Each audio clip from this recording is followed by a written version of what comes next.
So I'll just first give a few opening remarks before we kick off the event. So my name is Venkat Guruswamy. I'm a senior scientist here at the Simons Institute for the Theory of Computing.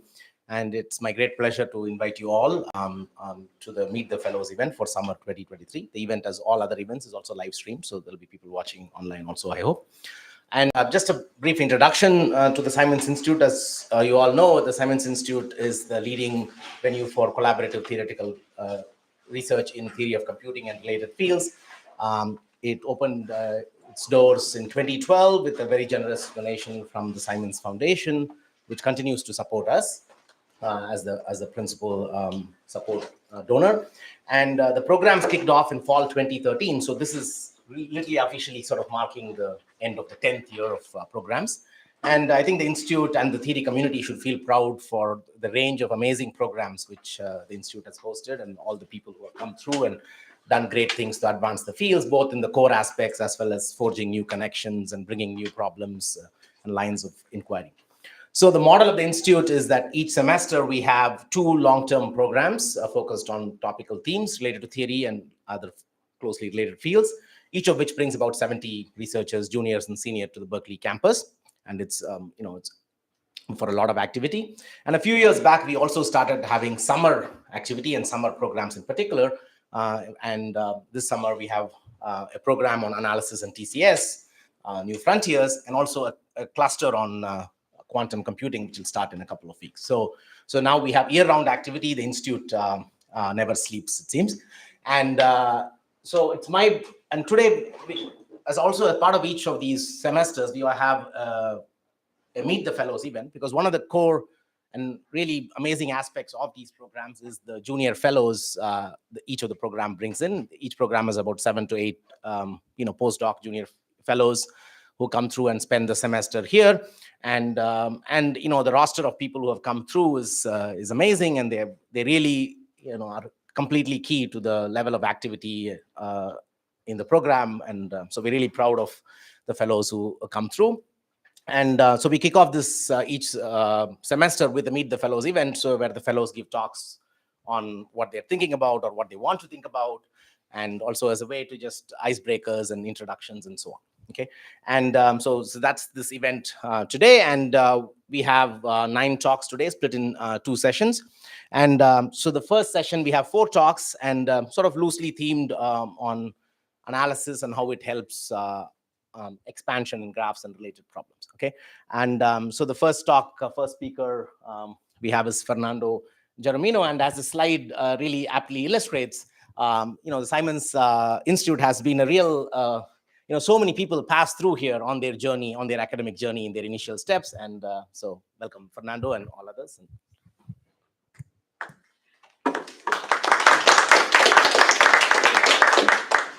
Thank you so much, Venkat. So I'm Fernando. Today I would like to talk about expansion codes and optimization and quantum at the frontiers. So the goal is just, we have only 10 minutes, is to give a bird's eye view of some of those areas, right? The areas that I like, so that you have some idea of the things that I like, that I have been up to. Okay, so it's going to be, some of the further talks are going to delve in some of those areas in much more detail. Very good. And what is expansion at a very high level? For me, expansion is a very broad term. That means some form of randomness or pseudo-randomness phenomenon. And there are many manifestations of it, but one that's very canonical and important is in the study of expander graphs. So here on the left, we have a graph that combines the 2 properties of being at the same time well-connected, but also sparse. The number of edges is very small, but somehow it managed to be very well-connected. And it resembles in many ways as a complete graph. So this is the notion of an expander graph, right? And because it combines these 2 very opposing properties of being sparse and well-connected, we have lots and lots of applications. It's as if you pay little to have a very well-connected structure, and you have lots and lots of applications. And what are the canonical questions that we ask in this area? One very important one is how we quantify what are the forms of expansion and how you quantify them, right? If you go to graphs, you have several notions: vertex expansion, spectral expansion, edge expansion, and now there is even an emerging theory of what it means to be a high-dimension expander, a hypergraph expander, right? And here you have link spectral expanders, topological expanders, and so on. Notions of fast mixing. So all of those are notions of expansions that are very important.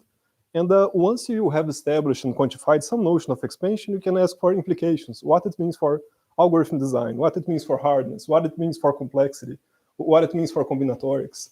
And you're not only happy with that, you'd like to construct those objects. Think about randomized models, think about algebraic constructions, combinatory ones, and so on, right? So those are broad questions that we ask about expansion, right? Okay, so let's switch gears. Let's go to another area that I like, that's coding theory. And very succinctly, in coding theory, study properties and algorithms of robust collection of strings. So here the object is even simpler. We have ZQ to the n, we have a collection of this whole space, and any subset defines a code. And typically for the code, we look at pairs of strings and we ask, what is the Hamming distance of them, right? We introduce some notion of distance, and the minimum one, the pair realizing the minimum one, realizes the minimum distance of the code. And it captures some notion of robustness of the code, okay? But a code is nothing more than any collection of strings. Very good.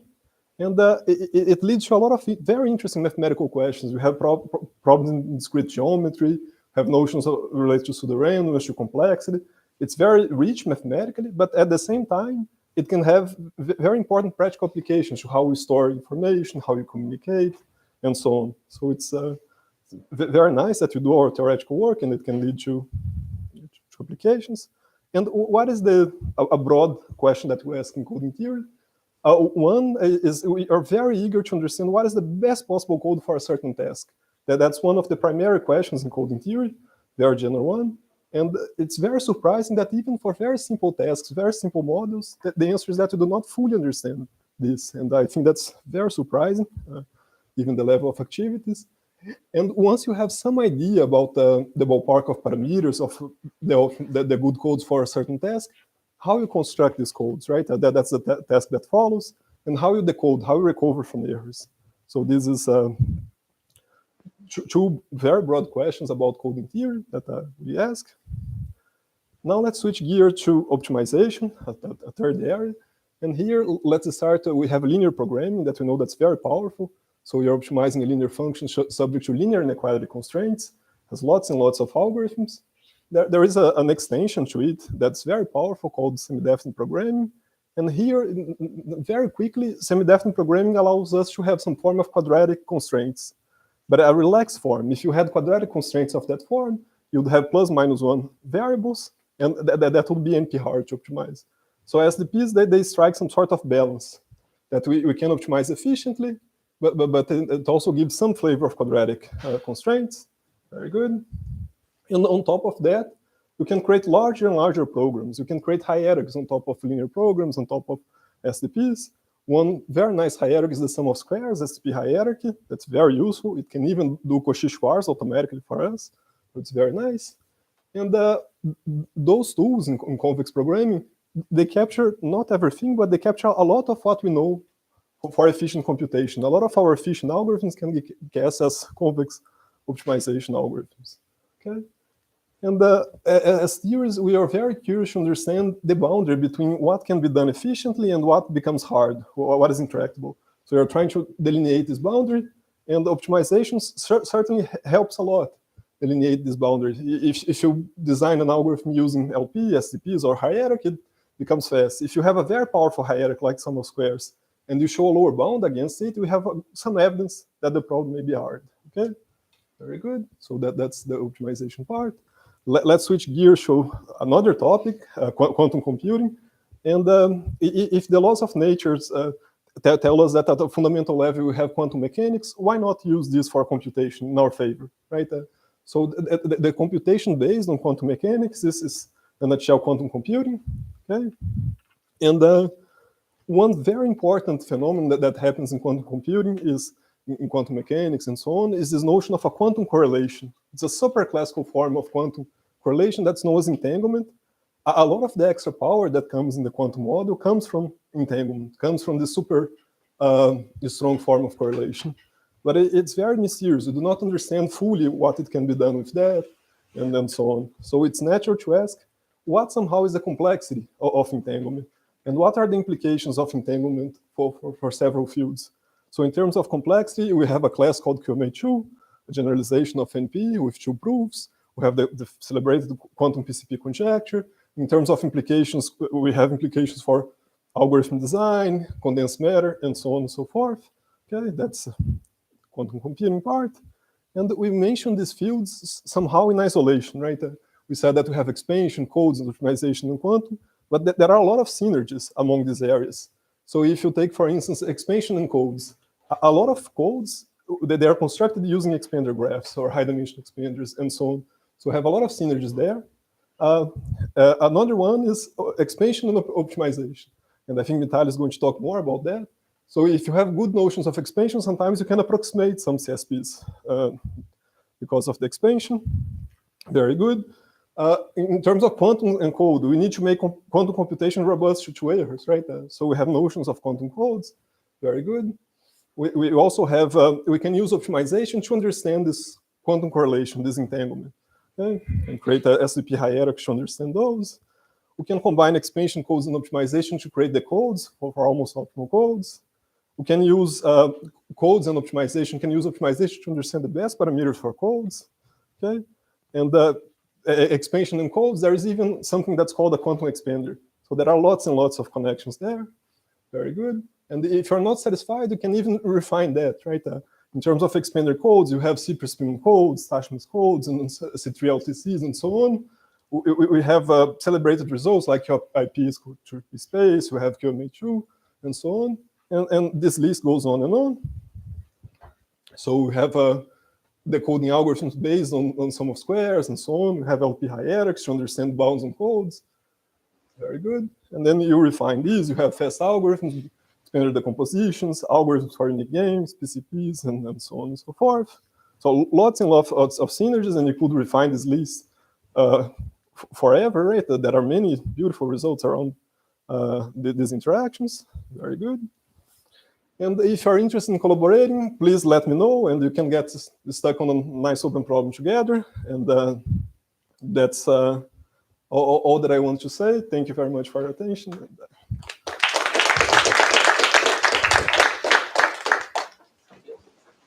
Thanks. We certainly have time for questions. Yeah, what are quantum expanders? Maybe you can explain. It has a flavor of an unusual expander. It's a super operator. If you have a dense matrix, right, describing a quantum state, and you have the identity, the normalized version of identity, that behaves like the L1's vector. So a quantum expander does nothing to this identity operator, but everything that's orthogonal to it shrinks in Frobenius norm. So it's very much like an expander. It is a super operator that acts on dense matrices. Any other questions about the other 3 areas that should cover?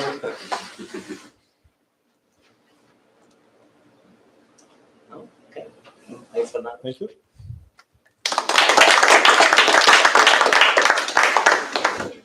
I guess we'll just keep going. Yeah, if we end a bit early, that's good.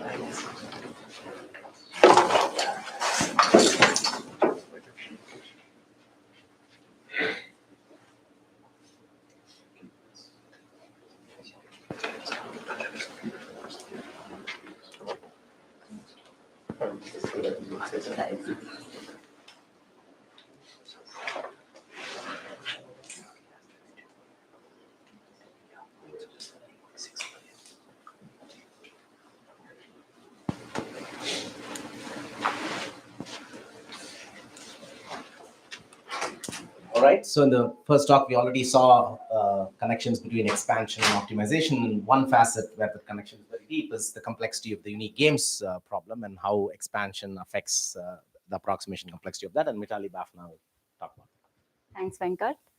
So hi, everyone. I am a postdoc at CMU, and I'm visiting Simons this summer for the analysis program. So I'm broadly interested in combinatorial optimization, sum of squares algorithms, and high-dimensional expanders. And today I will give you a teaser into my recent works in these areas that study the unique games problem. So consider a system of satisfiable linear equations modulo k, where each equation only depends on two variables and is of the form xi minus xj equals aij modulo k. So the natural question is, how do we solve this linear system? And a simple answer from kindergarten is to use Gaussian elimination. But in this case, we have an even simpler algorithm. Just create the following graph, where you put in a vertex for every variable and an edge for every constraint, and label the edges by the right-hand sides. Now assign an arbitrary label to the first vertex, propagate the value using the edge 1, 2 to the second vertex, and so on until you have a solution to all the vertices. This problem is called unique games, and unique because given a value to the first vertex, there is a unique value to the second vertex that satisfies the edge 1, 2. And so now let's think of this alternate graph view where we create different unique games instances on G by varying the edge labels. So now, what if I tweak the problem a bit and gave you an instance where only 90% of the equations are satisfiable? Can we still find a 90% satisfying assignment? Or what about just a 1% satisfying assignment? Note that a random assignment satisfies 1 by k fraction of the equations, but we are thinking of k as very, very large, so this is not good enough. In 2002, Cote conjectured that in fact this is not possible. Given a 90% satisfiable instance, you can't even find a 1% satisfying solution efficiently. And unique games is in fact at the heart of our understanding of approximation algorithms. Ever since it was proposed, researchers continue to discover reductions to problems where such hardness of approximation results are not known under NP not equals P. And not just that, in algorithms, it's a great test bed for new ideas. So let us see what's known for the unique games problem. So the history of this problem is really a cat and mouse game between hardness and algorithms. Right after it was proposed, there were many algorithms that tried to refute the conjecture, but they only managed to give k-dependent guarantees. Then, very surprisingly, it was shown to be easy on expander graphs or random instances, and even shown to have non-trivial sub-exponential time algorithms. On the hardness side, it was shown to be hard on a larger class of graphs called small set expanders under a stronger conjecture. And then very recently, to culminate all these results, a breakthrough series of works showed that 49% versus 1% unique games is NP hard. Interestingly, all these algorithms are based on rounding semi-definite programming relaxations, and in fact, a special class of them called sum of squares. But even though these methods are really powerful, our understanding of these algorithms are stuck in the worst case. So our works significantly expand the class of instances where UG is easy and build new rounding techniques for sum of squares. And as a consequence, we provide a response to these two complexity results. So we give algorithms for UG on these scary looking classes of graphs. And these include many graphs that you might have heard of, such as noisy hypercube and high dimensional expanders. But for today, let me just focus on the easiest graphs which are expanders. So recall the definition of expansion. The expansion of S is the orange edges divided by the orange plus green. And G is an expander if all sets of size 0.8n have expansion roughly 0.2. The first works on unique games showed that UG is easy over expanders. And we start by giving a new analysis for this result. So our key observation is that given a UG instance on G, which is 90% satisfiable, two solutions for this instance, which satisfy 90% of the constraints, must actually be equal in most of the vertices. So we call this uniqueness because basically there is one solution and every other solution is a perturbation of this solution. So why is this property even useful? That I will briefly tell you about sum of squares. So the sum of squares algorithm is a powerful meta-algorithm based on semi-definite programming. Really, it's a hierarchy of relaxations graded by degree, where as you go up the hierarchy, your time taken to solve the relaxation increases. And sum of squares has been very successful in the average case setting, especially for robust statistics. And in fact, all these algorithms rely on a uniqueness property of the solution space. And they convert such a proof of uniqueness into an algorithm.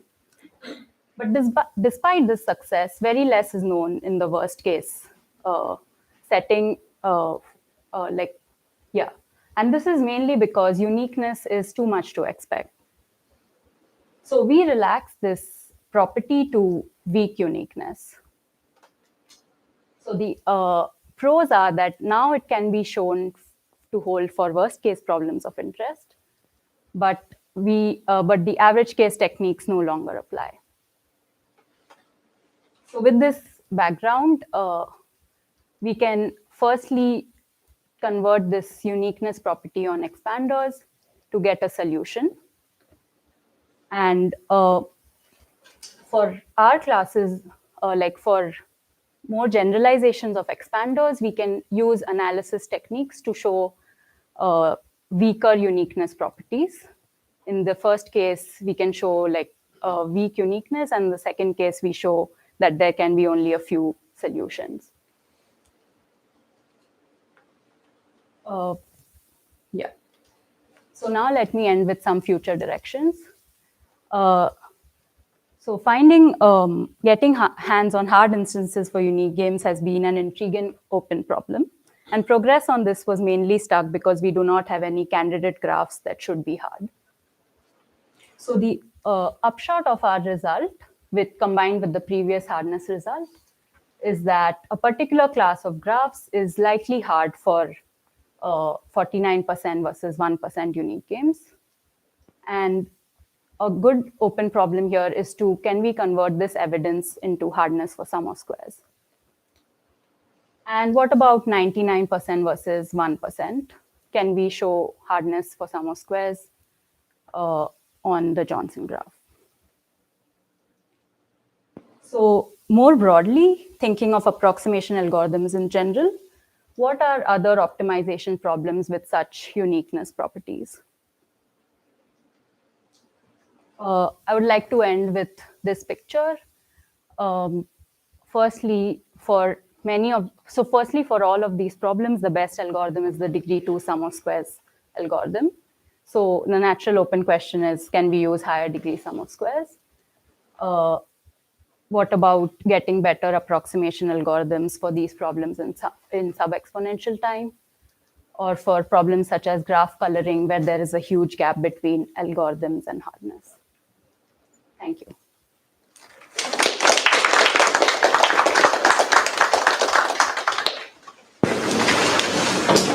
Questions?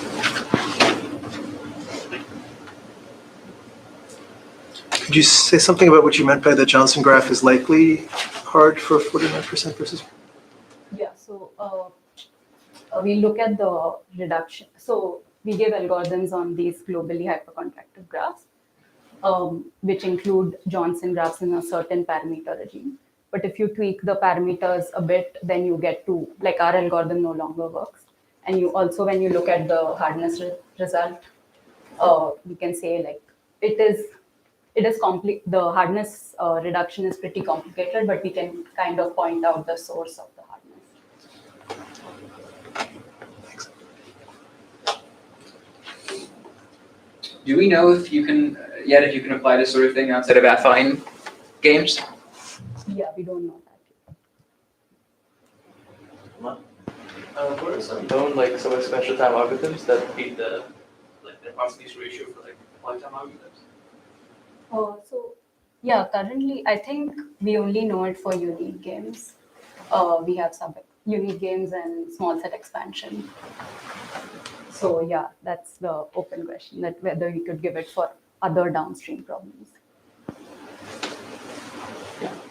Isn't a quick intuitive reason why you'd expect any games to be true? Why should you expect that even finding 1%? Yeah, so I think the strongest evidence is this hardness result, which is this 49% versus 1% is NP-hard. So maybe I have a quick question. This 49% versus 1%, we do know SOS gaps, right? By chugging through the reduction. Yes. Do those instances look at all anything like Johnson graph, or do they? Yeah, exactly. That's what I wanted to answer. That those instances are basically like the Johnson combined with the Grassmann graph, and we now know that Grassmann is easy. So the hardness is coming from this Johnson graphs. Wait. So you're saying that these graphs have a 1 versus 49 gap for SOS, but actually not a 1 versus 99. Exactly. Yeah. So this is evidence that Johnson should even probably be hard for 99% versus 1. I mean, it would be nice to get such a sum of squares gap. So there could be a 1 versus 99, right? There could be, yeah. So that's open. It's open even for 4 rounds or something, right? Yeah. Okay. Any other questions? Okay, great. Thank you.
Right. So let's continue. So our third and I guess final talk on this expansion series, but now with the high dimensional version, Max Hopkins will tell us about HTX and friends. Thanks. Hi, I'm Max. I'm from UCSD. Really happy to be here at Simons for the summer. I'm going to talk about high dimensional expanders and a number of related areas in TCS. But to make things easy, we'll just focus on 3 areas. I'm not going to cover all 5 that are listed here. But if you're interested in any related areas, please come talk to me. I love talking about all of these things. So to start off, I should probably tell you what a high dimensional expander is. We've already heard about expanders a little bit. Standard expander graphs are basically sparse models for the complete graph. Sparse graphs that have these amazing, robust connectivity properties like the complete graph. There are a number of different ways to define them. We'll actually see one explicitly in a couple of slides. High dimensional expanders are roughly a family of generalizations of these notions to hypergraphs and other extended settings like Grossman and posets and chain complexes, but we'll focus on the simplest setting of hypergraphs here. In particular, I'll focus on a special case that I think is still very powerful, which is the theory of partite spectral high dimensional expanders. So as a brief reminder, a bipartite graph is just a graph with 2 sides, usually L and R here, so that we can generalize. I've written omega-1 and omega-2. And the graph has edges going between the 2 sides. And we can think about the graph just being as a subset, the edges, as being a subset of the Cartesian product of omega-1 and omega-2. And this is easy to generalize to D dimensions. Right? I'm just going to have a D-partite hypergraph. That's a subset, maybe a weighted subset if you want, of the D-wise Cartesian product of D different base domains, omega-1 through omega-D. Okay, one way that I like to view this, which is sort of an analytical view of expansion that I'm stealing in a sense from works of Dikshin and Denner and Ger-Lifshitz and Liu, very beautiful works. I can always view a bipartite graph instead as like a joint distribution.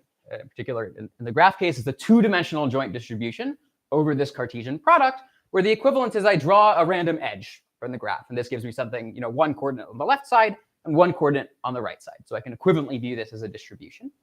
And when do I say that a graph is an expander?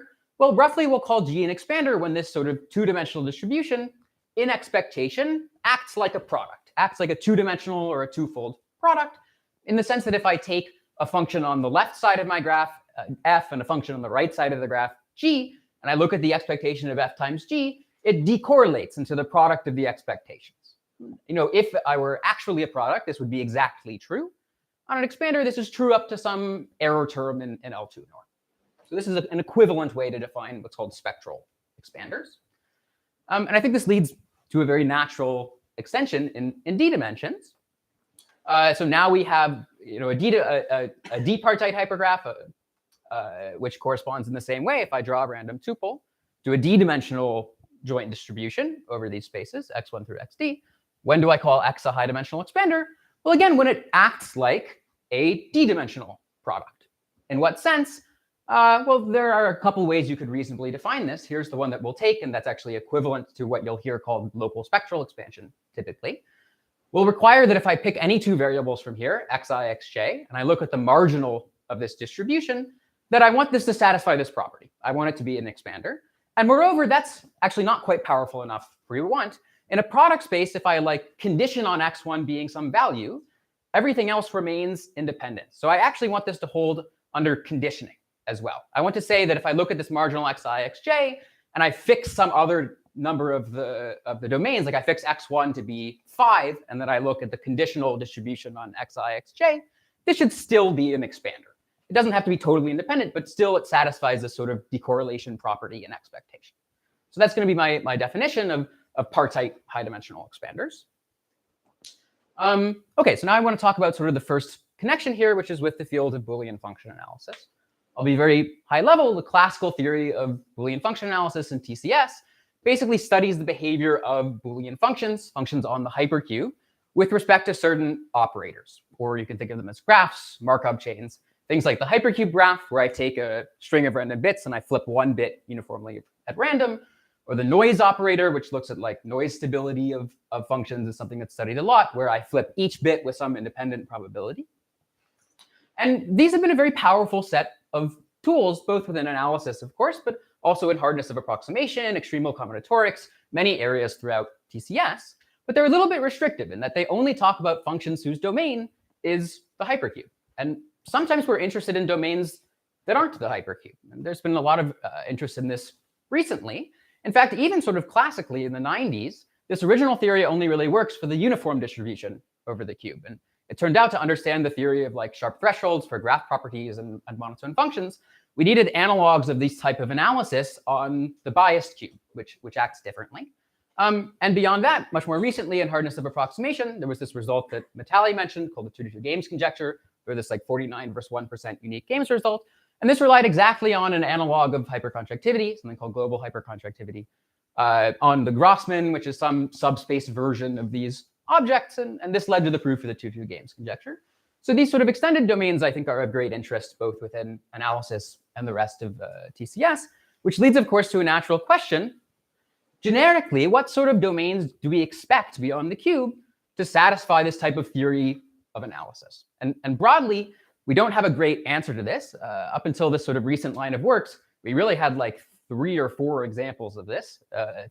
This plus maybe the multi-slice and products and a couple other things.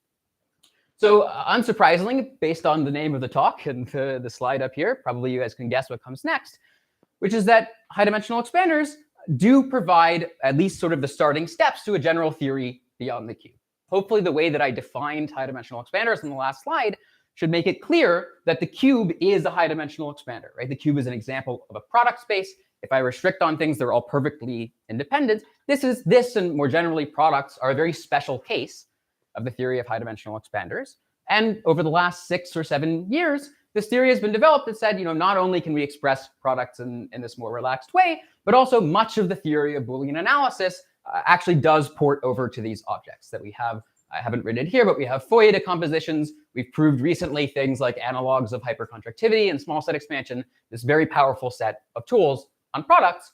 And I think beyond sort of just giving a little bit more of a general understanding of when this type of technique works, one thing that I think is very interesting and very exciting about this type of analysis on high-dimensional expanders is that HDX can be very sparse in a way that products can't be. And hopefully in the last minute or so of the talk, I'll mention why this might be a powerful thing to have as like a gadget in a type of hardness reduction.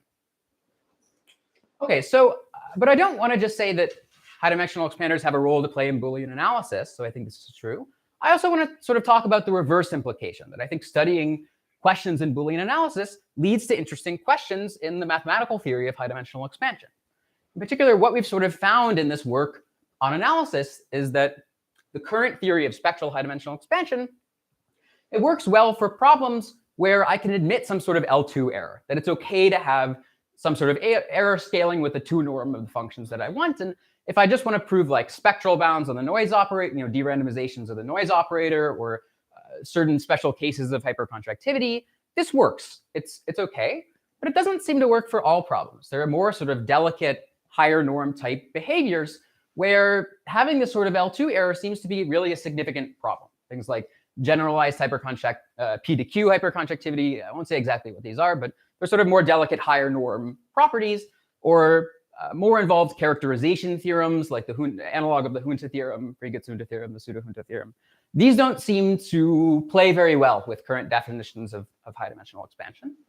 And I think in particular, this suggests to me a really interesting new definition of HDX that we should study.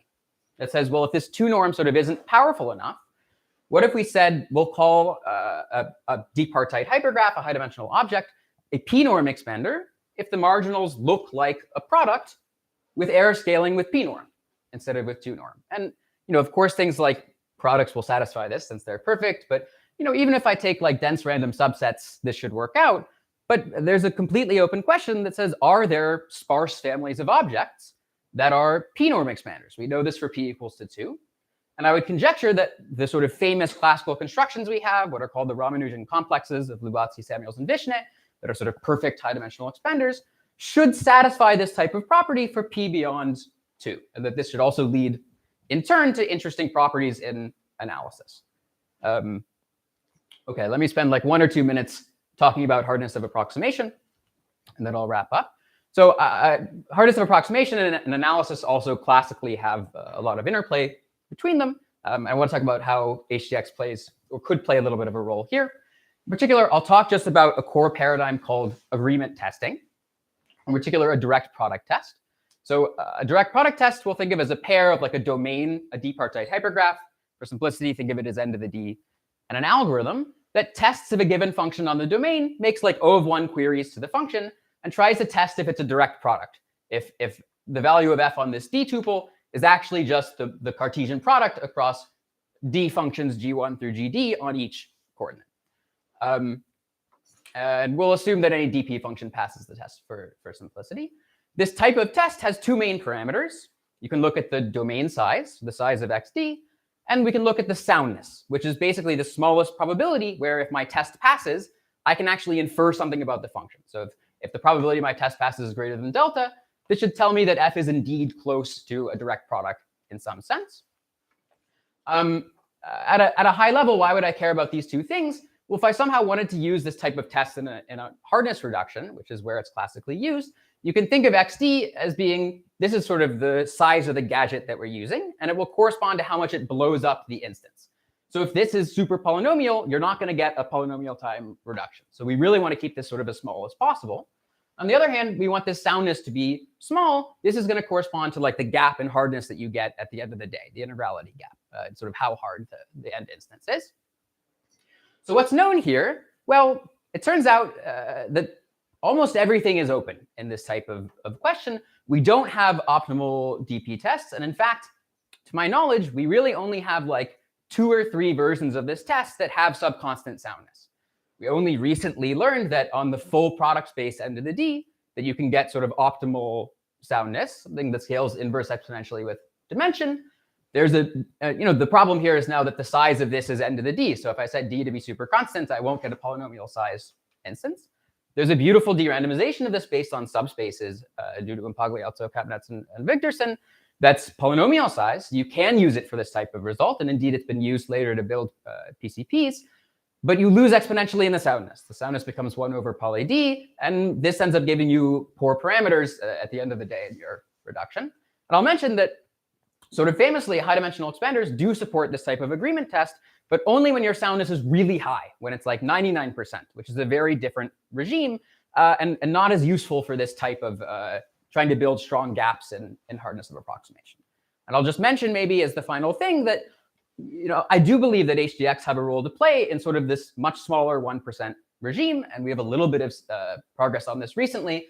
With Dick chain, we showed that certain dense high-dimensional expanders do give rise to more general families of DP testers with optimal soundness. So this will apply to things like the full linear matroid or other types of sort of dense expanding objects. And I think what's exciting about this is that there don't seem to be inherent barriers to extending this to polynomial size families and to try to get a test that's both polynomial size and satisfies optimal soundness. This seems like a possibility and something that we're working on. Okay, I think I'm basically out of time. The other direction just says, I think it's very interesting in HDX to look at polynomial size families. Typically, the theory of high-dimensional expanders, people look at really linear size things in constant dimensions. That seems to not be the regime that's really important in hardness of approx, and I think it leads to a lot of interesting questions. Okay, thanks so much. Okay, great. Thanks, Max. Maybe we can have a question while the next speaker sets up. Yeah, please. Do these notions, this like p-norm HDX, does this have similar like local to global properties as the p-norm? To some extent, but things like, I don't know how to prove trickling down for p-norms. There's some things like the mixing. In some sense, you can get like versions of local mixing implies, like local p-norm mixing implies global p-norm mixing, but I don't know how to get all the results to work. It's a good question. Yeah, hold on. For the product test, like the entity, can you do 2 queries and still get like the same soundness as HDX? I think that there are lower bounds saying you can only get 1 over polynomial soundness with 2 queries, even on like the full product case.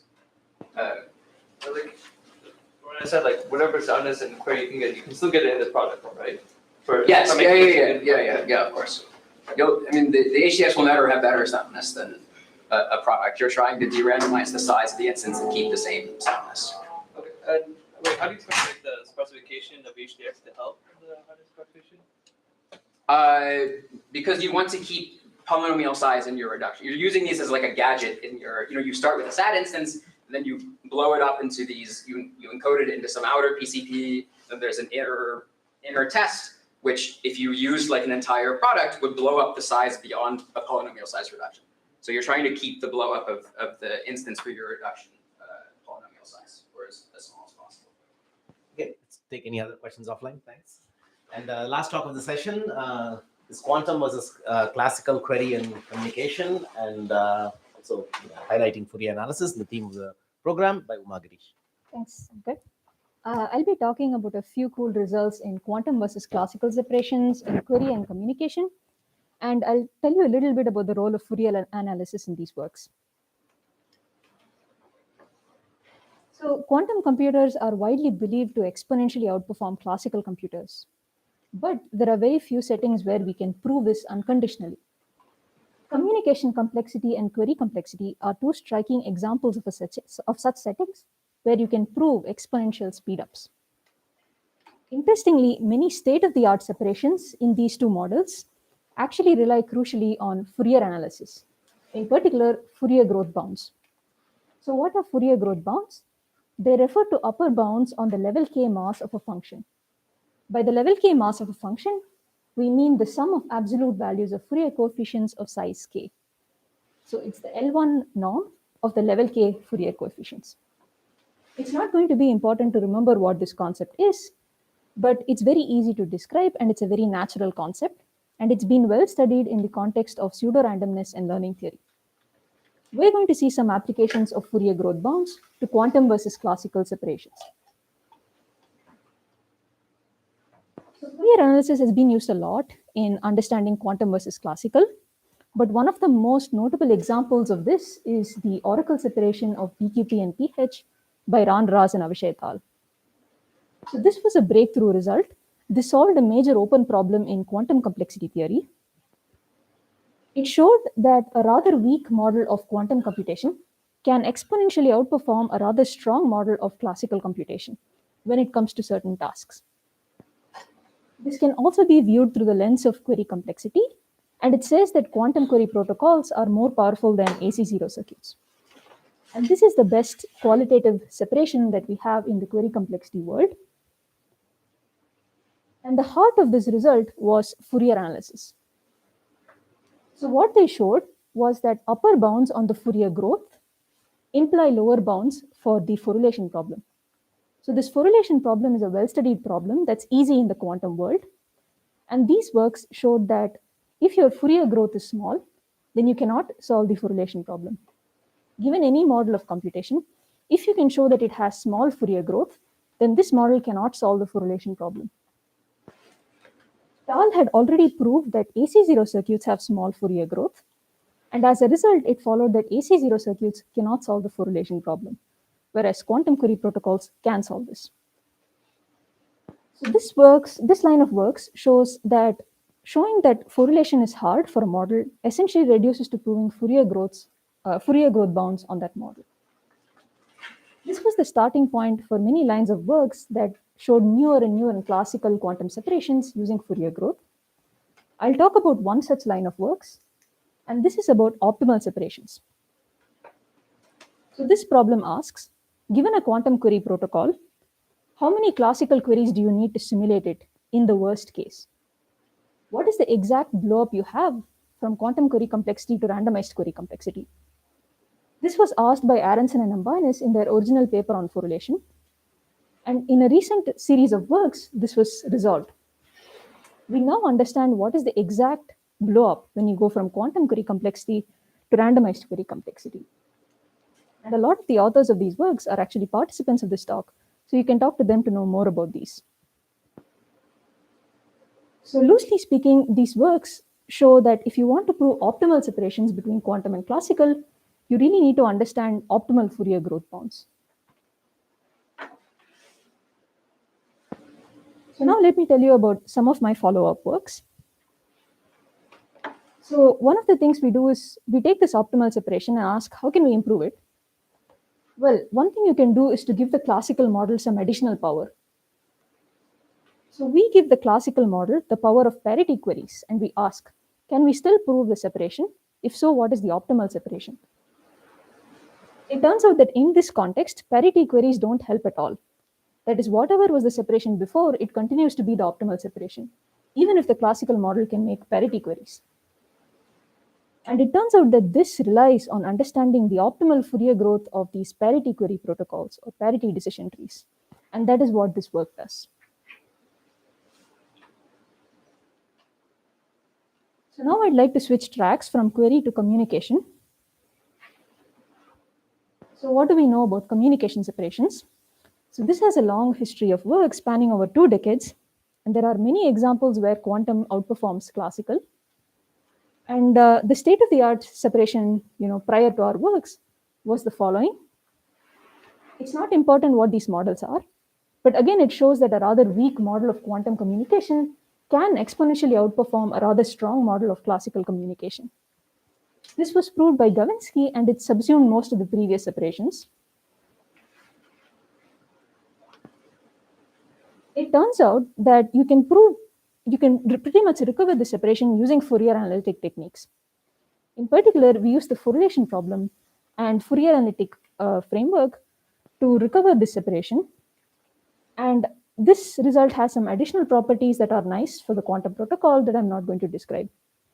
But what's interesting is that you can take this framework in the query complexity world and lift it to the communication complexity world to prove state-of-the-art separations.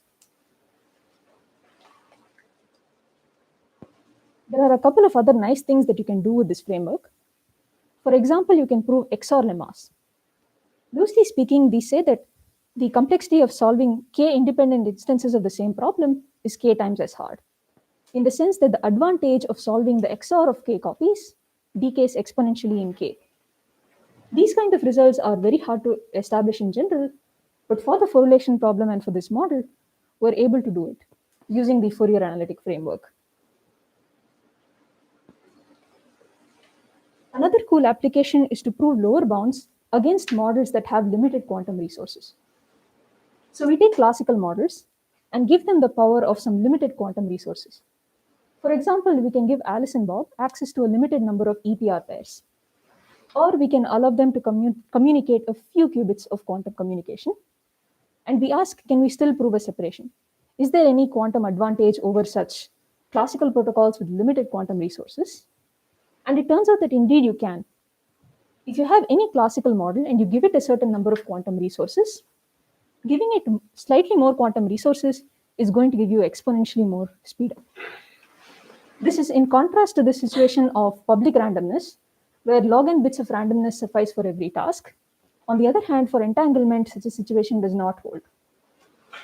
And this is also proved using Fourier growth, and we study Fourier growth of protocols that have a limited amount of quantum resources. So this Fourier growth technique is actually fine-grained enough to separate models with slightly more quantum resources and slightly less quantum resources. I'd like to mention an ongoing work with a very nice open question.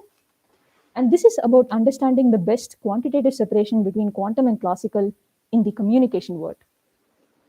We're actually very far from understanding the answer to this question, but we are able to improve the quantitative aspects of some of the previous separations. This really requires understanding Fourier growth of communication protocols, loosely speaking. There's a very nice open question here about Fourier growth of communication protocols that I can talk about in the open problem session. So let me conclude. There have been many new developments in quantum versus classical separations, especially in query and communication complexity. And Fourier growth bounds play a key role in these separations. Can we discover new quantum versus classical separations, perhaps using Fourier analysis? Thank you.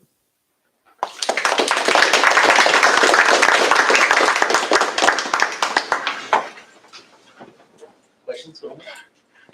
Say something about the asterisk and all the quantums simultaneous? Yeah, so the asterisks denote that the pairs share entanglement. Alice and Bob share entanglement. So yeah, that's what the asterisks denote. Does that answer your question? Yeah. Yeah. So what is like entanglement randomized? Good question. So Alice and Bob should only communicate classical messages, but the messages they communicate can depend on their entanglement. So they have entanglement. They can perform some measurements on those entanglements, and based on that, they can send a classical answer. So as long as their interaction is classical, but they share entanglement. Note that there's by the quantum teleportation protocol, if you have a limited qubits of quantum communication, you can simulate that using entanglement. So in some sense, this also encapsulates the ability to send a limited number of qubits.